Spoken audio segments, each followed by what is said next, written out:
મારી ઉપર જે હુમલો કરનારા લોકોના જે કાલે સાવરકુંડલાની બંધ રહી છે. કાલે મારે મુદત હતી 24 તારીખની. એની તમને બધી આખી સાચી હકીકત કહું.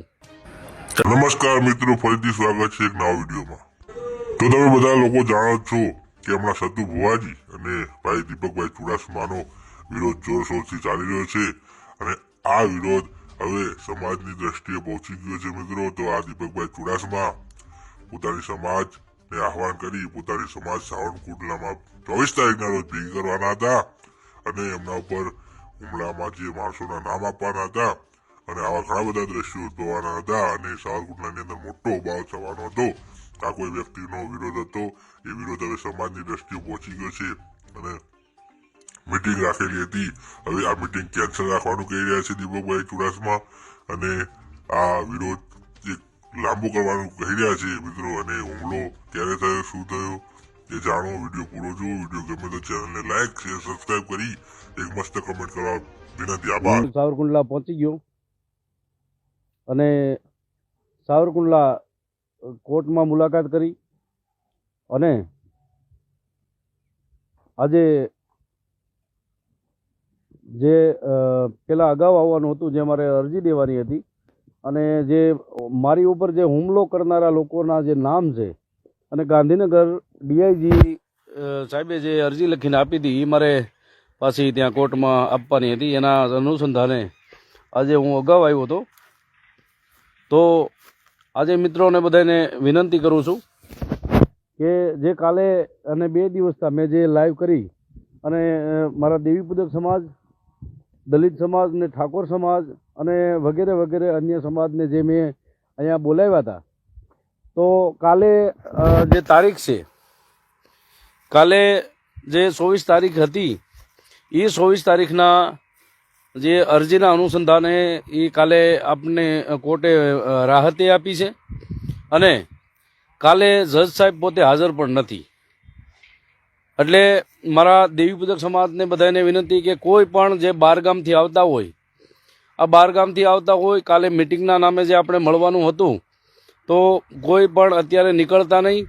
અને આ મિટિંગ કાલે સાવરકુંડલાની બંધ રહી છે અને જે તમે મને સાથ અને સહકાર જે આવવાના હતા, તો આજે મેં પાછું અત્યારે એટલો લાઈવ થવાનું કારણ છે કે અત્યારે જલ્દી તમને કહી દઉં તો કદાચ જે તમે બહાર ગામથી આવતા હોય, કોઈ રાજકોટથી, કોઈ જામનગરથી, કોઈ સુરતથી, જે બહારથી લોકો જે આવો છો તમે, તો તમારે ખોટું આવવું નહીં. કાલે આપણે જે મિટિંગ છે એ બંધ રહી છે અને એ બંધ રહેવાના કારણે કાલે આપણે આવવાનું નથી અને તમારા ખોટો ટાઈમ અને ખર્ચો થાય નહીં. એટલા માટે હું આજે અત્યારે લાઈવ થઈને મેં કીધું કહી દઉં અને બધાને સજાગ કરી દઉં. તો મારે દેવી પૂજક સમાજ હોય કે અન્ય સમાજ હોય એને વિનંતી સાથે કહેવાનું કે ભાઈ કોઈ પણ નીકળતા નહીં. કાલની મિટિંગ બંધ રહી છે અને હવે પછીની જે તારીખ હશે અને જે સમય છે, જે માહોલ છે, એ પ્રમાણે હું તમને પાછા આપણે વાત કરીશું.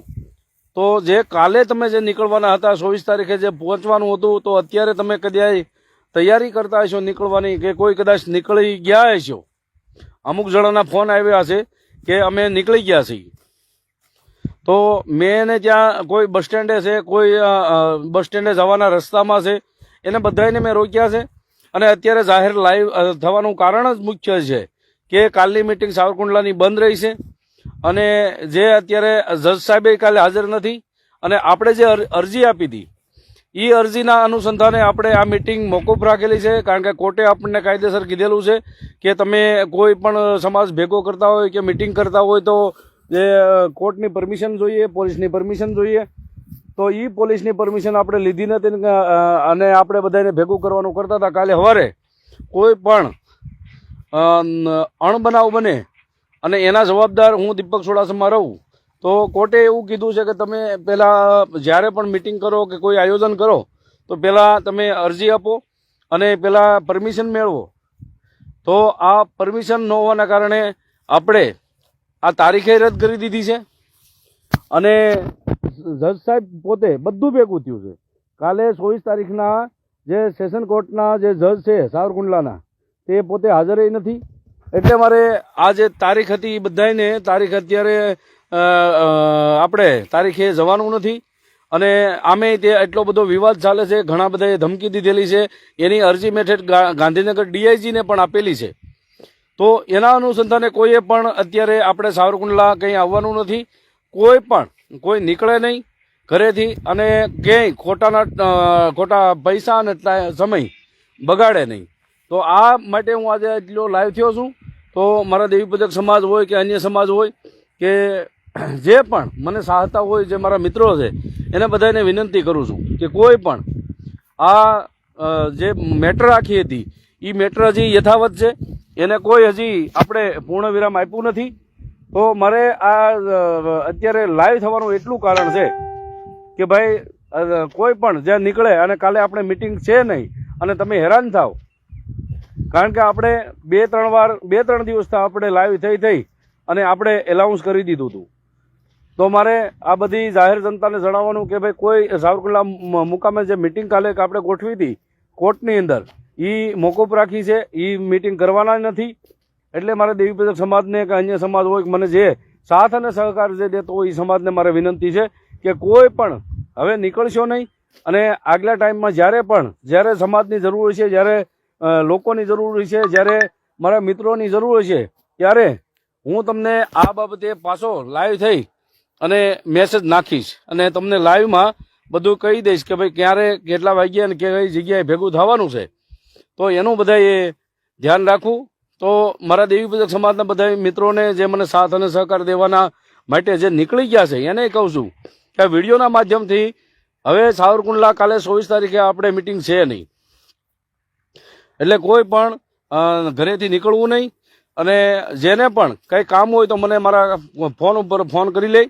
અને કાલની મિટિંગ આપણે જજ સાહેબે જે મિટિંગ હતી એ મિટિંગના માટે આપણને પરમિશન નથી મળી, એટલે એ પણ રદ થઈ છે.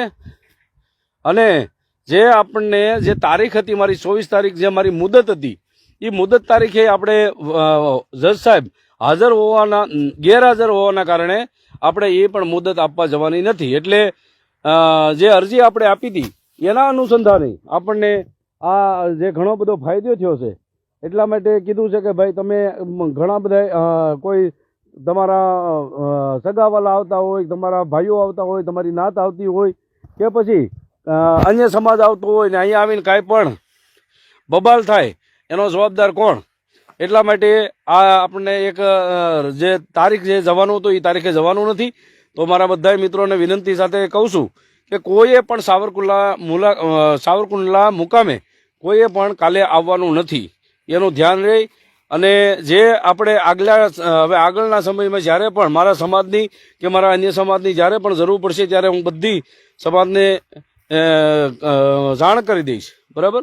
કારણ કે જે માણસ બહારથી નીકળે છે ત્યારે ઘણાના ફોન પણ આવી ગયા છે કે દીપકભાઈ અમે ઘરેથી નીકળી ગયા છીએ, અત્યારે રસ્તામાં છીએ, બસ સ્ટેન્ડ જઈએ છીએ. આવું બધું ઘણા લોકોએ આપણને કીધું છે અને નીકળી પણ ગયા છે. તો એને મેં પાછા વાળ્યા છે અને સાવરકુંડલા મિટિંગ જે હતી એ કેન્સલ થઈ છે. અને જે આપણે મુદત હતી એ મુદતે કેન્સલ થઈ ગઈ છે. અને માતાજીની દયાથી, માળવાળામાં મેલડીની દયાથી એ મુદતે આપણે ભરાઈ ગઈ છે. કોઈ જાતનું ટેન્શન નથી. અને હું ખુદ સાવરકુંડલા જઈ અને આ બધું આખું સર્વૈયું કરીને આવ્યો છું. એટલે બધાએ મારા જે વાલા મિત્રો છે એને બધાને કહેવાનું કે કોઈને પણ ક્યાંય ધક્કો ખાવાની જરૂર નથી. માતાજીની દયા થઈ ગઈ.